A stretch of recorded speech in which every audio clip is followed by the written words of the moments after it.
Alright, happy Tuesday everybody. Welcome back to another episode of In the Woods with James. Today me and Miss B are going to be taking a little canoe ride around the lake. But before I do that, I want to talk to you a little bit about the canoe, different parts of the canoe, parts of a paddle, and life jackets, or PFDs as I should say. So let's dive into that.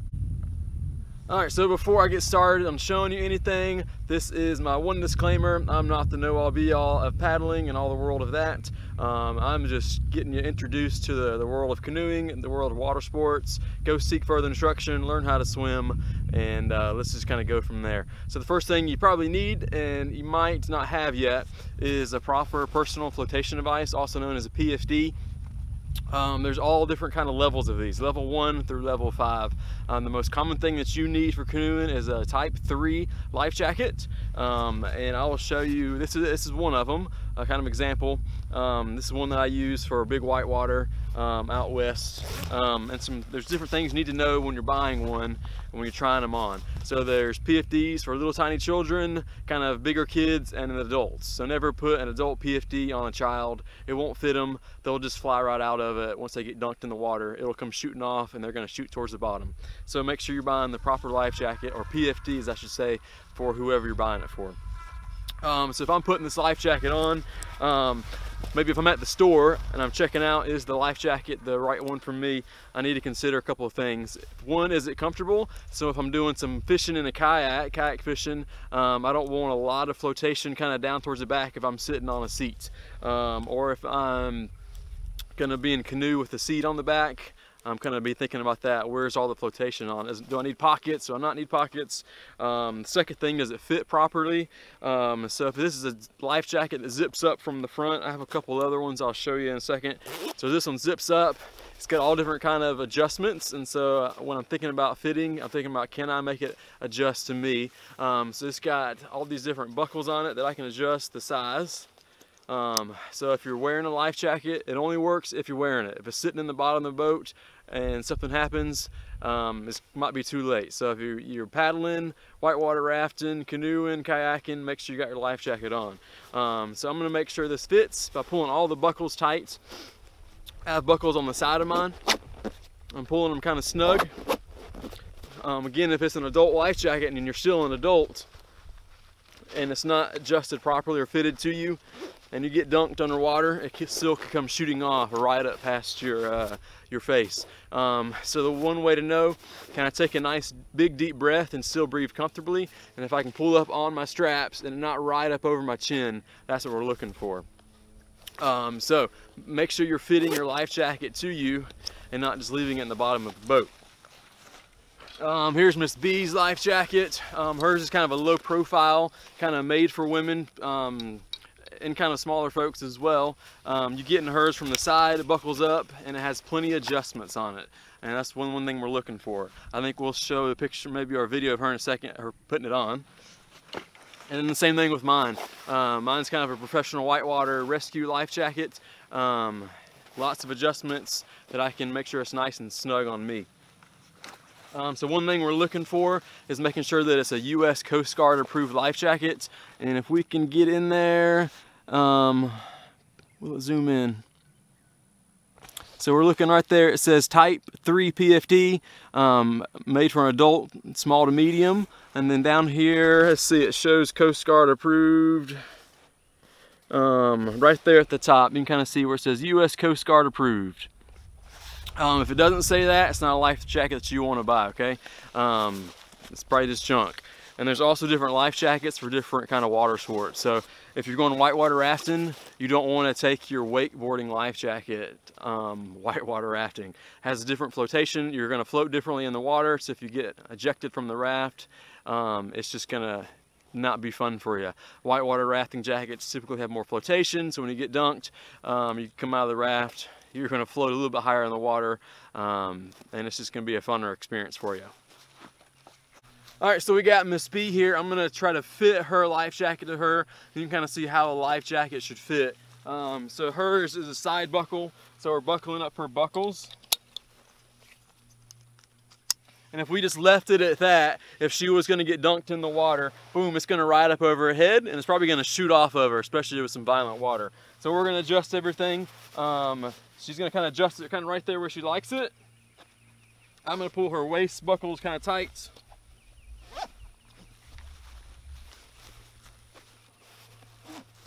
And then I'm gonna pull her shoulder straps kind of good. So can you still kind of nice big deep breath? Yeah, so she can still breathe good, and if she pulls it up over, it's not gonna ride up very far. And you can kind of still leave a little bit of adjustment in there. You don't want it too tight where you can't breathe. All right, so make sure you have the proper fitted life jacket. It's for your body, your type, your body size, your body weight. It's US Coast Guard approved, and it's probably gonna be a type 3 life jacket is what you're looking for. So let's move on from there. We got life jackets down. Let's think about what else we need to go canoeing, and we all need a paddle. How do you go through the water without a paddle? You gotta have that to go. So here's the different parts of the paddle. The very first thing is the top thing that we have our hand on. We call that the grip, also call that the T-grip, right? If you've ever been rafting, they always tell you never let go of the T-grip, or if that goes flying, boom, hits you in the face and you lose all your teeth. The next thing we have on the paddle is what we call the shaft. That connects your grip down to the end. So that's your shaft. Moving on closer where the shaft joins up with the blade, we call that the throat. And then this big yellow part that has all in it in the water, we call that the blade. And then the very end of the paddle, we call that the tip, okay? So here's a little joke for you. What is the raft guide's favorite part of the paddle? Anybody? The tip, right? The tip. Cha-ching, cha-ching, you get it? The tip. You go raft guiding or you go rafting, the raft guide wants to get a little extra tip at the end of the thing. So the raft guide's favorite part is the tip. I know, I'm a corny guy like that. Kind of corny jokes I tell on the river with all my guests and clients. All right, so again, the different parts of the paddle are gonna be the T-grip or the grip, the shaft, the throat, the blade, and the tip, right? So the tip, the blade, the throat, the shaft, and the T-grip. Do you need to know all these parts to go canoeing? Of course you don't, but it makes you a smarter person, and it makes you look cool when you can impress all your friends by telling them the different parts of the paddle. All right, so this is a 16-foot kind of expedition touring slash kind of a little bit of whitewater canoe. It's made by Mohawk. That's what we'll be hopping in today. So I'll tell you the different parts of the canoe, and I think we'll kind of show you up close as well. So we'll start with the front. So in boats, the front of the boat is called the bow, and so it's kind of this front half. Here's kind of the sticker. I just kind of stuck it on the front. So the bow, the front half of the boat. On the front, there's also called the deck. This is kind of this plastic part. Also on the front of the canoe we have the painter's line or the painter's rope. Mine's kind of coiled up for transportation, but it's just a nice long rope that if you fall out of the boat or you need to tie it up to a tree, you got that. Also on the front and the back I have skid plates. I have a Kevlar skid plate that's on the boat, kind of goes down the keel of it, just keeps rocks and things from messing up the boat. As we're coming down the boat, we have where the front person sits, or called the bow seat. The kind of the hull of the boat, that's kind of all the green stuff, is called the hull, and that's kind of what makes up the boat, or makes up the canoe. This black little band that goes around the canoe, the top of the band, is called the gunwales, and also called the gunnels. That's what I refer to as the gunnel. And then we have these two bars in the center of the canoe. They're thwarts, and so specifically the one in the center is called the yoke. It is what would make it easy if I was gonna portage the boat or flip it up over my head and walk with it. I would have the yoke on my shoulder, and that would help me kind of center the boat on my body so I can carry it. And then we have the stern seat, so where the rear paddler sits. And then just like the front, the rear of the boat is called the stern. And then there's also the deck and the painter's line, or the painter's rope as well. So again, the different parts of the boat, we have the stern and the bow, so that's the front and the back. We have seats for the stern and bow seats. We have thwarts that keep the canoe from tacoing. We have the gunnels, which is kind of that black band. around the boats, and then the hull of the boat is kind of that green part, or the different color, depending on what color your boat is, makes up the plastic, the Rolex, whatever your canoe is made of. So let's talk about 4 basic canoe or paddle strokes that you need to learn so you can propel yourself through the water. So we'll learn the forward stroke, the back stroke, the pry, and the draw, okay? So the forward, back, pry, and the draw stroke. All right, so I'm hanging on to the paddle or holding the paddle. I'm paddling right-handed. I'm gonna have my left hand on the T-grip, and I'm gonna have my right hand, I'd say about, I don't know, a third up the way of the shaft, depending on the length of the paddle. And I'm gonna have to hold mine a little different because I'm sitting on land to show you how to do this. Left hand on the T-grip, right hand down on the shaft of the paddle. That's going to kind of conform my paddler's box. You kind of see it looks like a rectangular square when you look at it in my body. So the forward paddle, that's going to propel you forward in the water in your boats. You're going to want to kind of engage both your core of your body and plus your upper body. If you're just trying to do this and use all upper body and your arm muscles, you're not going to be able to paddle all day long. So you want to engage your core as well as a little bit of the upper body strength. So I have my paddler's box. I'm going to reach forward in the water as far as I'm comfortable going, and I'm going to pull with my body and pulling water to you. So I'm reaching as far as I can. Boom, my blade is going to go all the way down the water, and I'm pulling water to me, okay? So I'm not putting all my arm muscle into it, but I'm, boom, sinking it down deep into the water, and I'm pulling with my whole body to get the boat to propel forward. So the forward stroke helps you go forward. The next paddle is the back stroke. It's going to help you slow down or change direction as well. So it's kind of the opposite of going forward. You're going to put your paddle behind you and you're going to dig. You're going to dig backwards, okay? So paddle as far back as it's comfortable with you to go, and then you're going to dig backwards, kind of slowing your boat down. All right, so again, the forward stroke helps you go forward. The back stroke helps you kind of slow down or keep you from hitting something. The next one is called the draw stroke. The draw stroke is going to draw your boat closer to an object. So I'm going to reach out with my blade kind of, parallel to my boat. I'm going to dip it into the water, and I'm going to pull the paddle back towards the boat. I'm going to go out as far as I can comfortable-wise, getting that blade deep down into the water, and I'm going to pull backwards to the boat. That's going to draw my boat closer to whatever object I need to get to. So the next stroke we need to know is called the pry stroke. The pry stroke is going to keep us, it's going to push our boat away from something.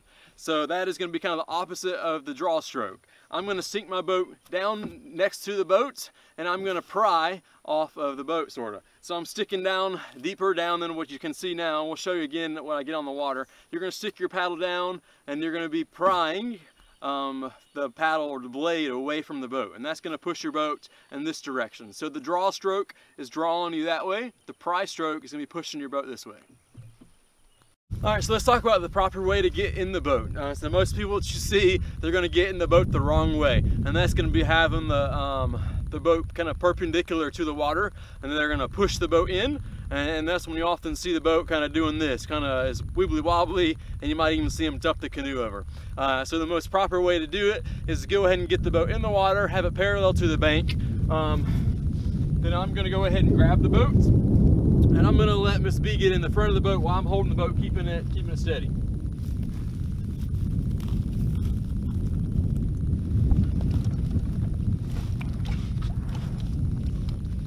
And then the next thing I would do, I would step into it from the back, and then we're going to go ahead and keep on paddling out. So you see, that's the easiest way. Put the boat in the water, get it parallel to the bank, have your front person step in, and then have the back person step in, and you'll be good to go. No wibbly wobbly, no making yourself look like a noob while the rest of everybody laughs at you on at the boat ramp.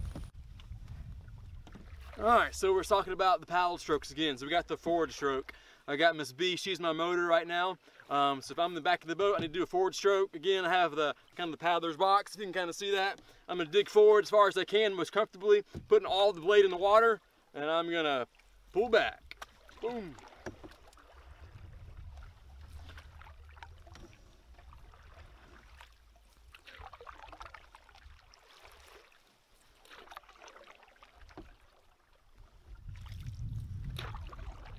All right, so that next stroke is the backstroke. So that's gonna slow us down, right? And so if we need to stop from going downriver and Miss B says, hey, there's a rock dead ahead, and we don't wanna hit that rock, we gotta be able to move the boat. Maybe the backstroke's not the best stroke to use, but if it's the only stroke you know, you gotta put it to use, right? So we're gonna go forward for a couple strokes, and then I'm gonna put the backstroke. So remember the backstroke, I'm gonna put the blade in the back of the water, and I'm gonna draw water to the front, kind of where I started off, kind of the opposite of the forward stroke, right? So the paddle, boom, back deep into the water, and I'm pulling. You kind of see my boat is actually kind of spinning around now because I'm in the back of the boat paddling. Miss B's not paddling right now, so that causes the boat to spin. So here we go, we're gonna paddle forward. Boom, we got a couple of forward strokes. Boom. Now there's a rock, so we're gonna go backstroke. And the boat kind of stops. You might have to do a couple of them.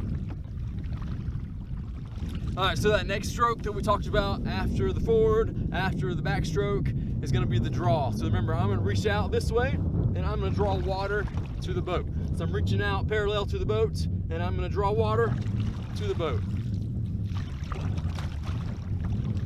You can kind of see my boat is kind of moving. I'm doing kind of a more advanced draw stroke,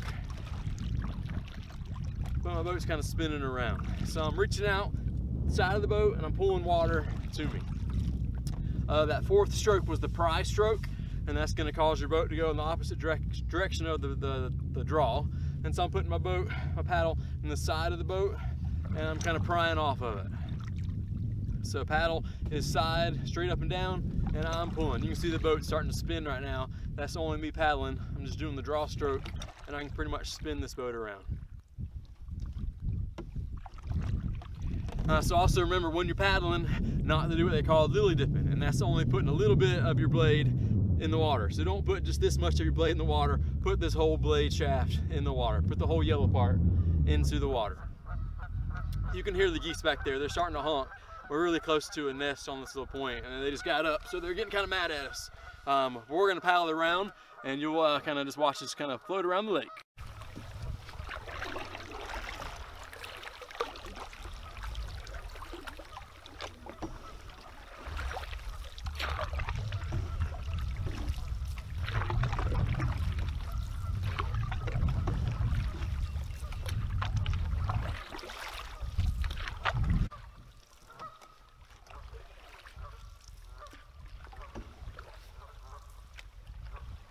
And you can kind of see Miss B, she's doing the forward stroke. So she's engaging her upper body. She's digging in all the way with her blade all the way into the water, and she's pulling back with arms and her core body. And she's propelling us forward. She's the motor of the boat.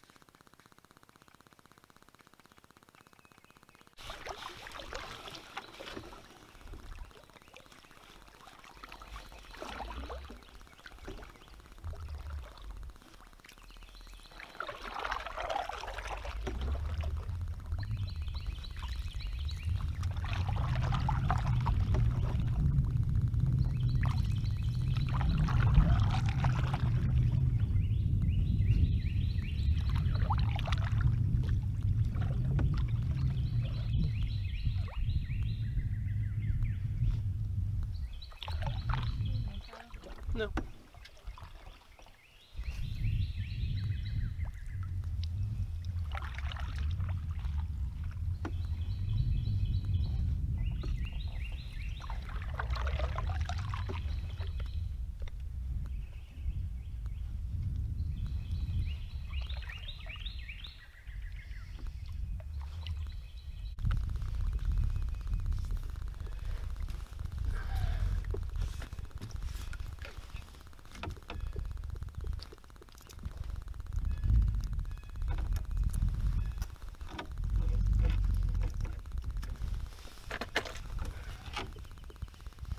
What's a little canoeing without a little fishing?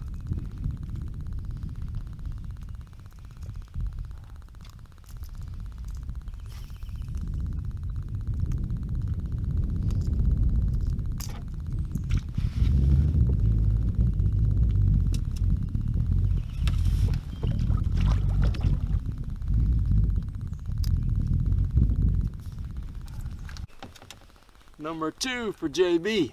I'm not cooking dinner tonight. So that's all for the day, guys. So remember to go out and practice your canoeing. If you're a kid, remember to ask your parents before you go out in the water on a canoe or kayak. Make sure they know where you're going. Make sure you got your life jacket on. If you're going out just to learn how to canoe, remember all the different parts of the canoe I taught you. Learn about the different parts of the paddle. Find you a properly fitted life jacket. Maybe get some more instruction if you need it. And what else? I think that's about it. Have fun, be safe. We'll catch you guys on the next one.